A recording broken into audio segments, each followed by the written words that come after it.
जय हिंद दोस्तों। Data entry के क्लास नंबर 5 में आपका बहुत बहुत स्वागत है। आज हम जानेंगे नंबर के बारे में। जितने सारे भी नंबर्स के ऑप्शंस दिए हुए हैं, आज इन सारे नंबर्स के बारे में डिटेल्स तरीके से जानेंगे। दोस्तों, डाटा एंट्री करने के लिए माइक्रोसॉफ्ट एक्सेल की बहुत ज़्यादा ज़रूरत होती है और बहुत ज़्यादा डिमांड भी है माइक्रोसॉफ्ट एक्सेल की डाटा एंट्री वर्क के लिए। तो आज हम जानेंगे नंबर के बारे में। सबसे पहले हम स्टार्ट करते हैं। ये जो नंबर आपको दिखाई दे रहा है, ये बहुत सारे देशों का यूनिक कोड के साथ नंबर दिखाई दे रहा है, जिसको हम बोलते हैं करेंसी। अगर मान लिया जाए कि यहाँ पे मुझे 5 लिखना है, तो हम चाहते हैं कि मेरे देश के करेंसी के साथ में ये नंबर्स आए। इसके लिए हम डाटा को यानी एरिया को सेलेक्ट करेंगे।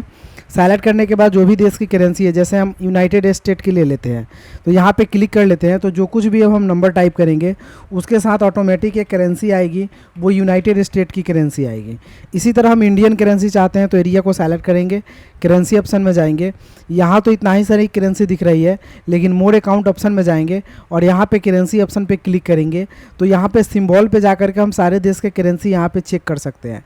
तो यहाँ पे हमें इंग्लिश इंडिया करेंसी चेक करना है, तो हम चेक करते हैं। थोड़ा सा वक्त तो लगेगा क्योंकि सारे देश की करेंसी यहाँ पे आपको दिखाई दे रही है।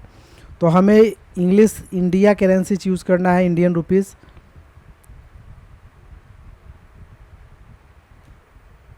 तो दोस्तों, यहाँ पे मुझे मिला आरएस इंडियन करेंसी। तो आरएस इंडिया करेंसी हम यहाँ पे लेते हैं और ओके बटन पे क्लिक करते हैं। अब जो कुछ भी हम लिखेंगे उसके आगे आरएस ऑटोमेटिक लगा हुआ आएगा। तो ये होता है आपका करेंसी ऑप्शन। करेंसी ऑप्शन का इस्तेमाल हम लोग इसीलिए करते हैं। दूसरा है परसेंट ऑप्शन। अगर आप नॉर्मल वर्ड लिख रहे हैं तो इस तरह से आ रहा है। अगर हम चाहते हैं कि इसके साथ परसेंट लिखा हुआ है, तो मेरी ये सेलेक्ट करके परसेंटेज को एक्टिव कर देंगे। अब इसमें जो कुछ भी लिखेंगे सब परसेंट में दिखाई देगा। तो ये दोस्तों इंटरेस्टिंग है। इसी तरह कॉमा का इस्तेमाल करेंगे। हम एरिया को सेलेक्ट करेंगे, कॉमा बटन पे क्लिक करेंगे, तो जो कुछ भी लिखेंगे जैसे 10,000, तो ये ऑटोमेटिक कॉमा लगा हुआ आएगा और डेसिमल पैलेस दशमलव के बाद 2 लेटर भी ऑटोमेटिक लगा हुआ आएगा। 12,000, 15,000, 35,000, तो आप देखेंगे कि ऑटोमेटिक इसमें कॉमा लगा हुआ है। यही चीज़ अगर हम 35,000 यहाँ पे टाइप कर रहे हैं, तो देखिए कुछ किस तरह से आ रहा है।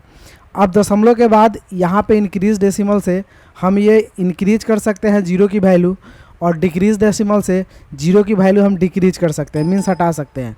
अगर हमें सब में नहीं चाहिए तो सब में हम डिक्रीज कर लेंगे, तो जीरो की वैल्यू हट जाएगी। हम इसको सेलेक्ट कर लेते हैं, हटा लेंगे। तो ये होता है आपका इंक्रीज डेसिमल और डिक्रीज डेसिमल का ऑप्शन।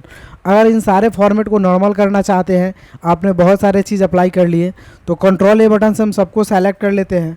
सेलेक्ट करने के बाद टोटली सेलेक्ट करते हैं कंट्रोल ए से, और यहाँ से जनरल पे जा कर के अगर हम नॉर्मल कर लेते हैं, यहाँ से जनरल कर लेते हैं, तो सारे चीज़ आपके नॉर्मल हो जाएंगे। तो ये चीज़ होता है आपका यहाँ पे नंबर ऑप्शन। नंबर ऑप्शन के साथ दोस्तों और सारे भी बहुत सारे चीज़ है।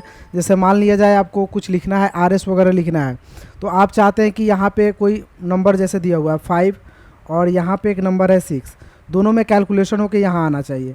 तो हम लिखेंगे इक्वल टू इतना, गुना का सिंबल देंगे इतना और ओके करेंगे, तो यहाँ पे कैलकुलेट होकर आ जाएगा।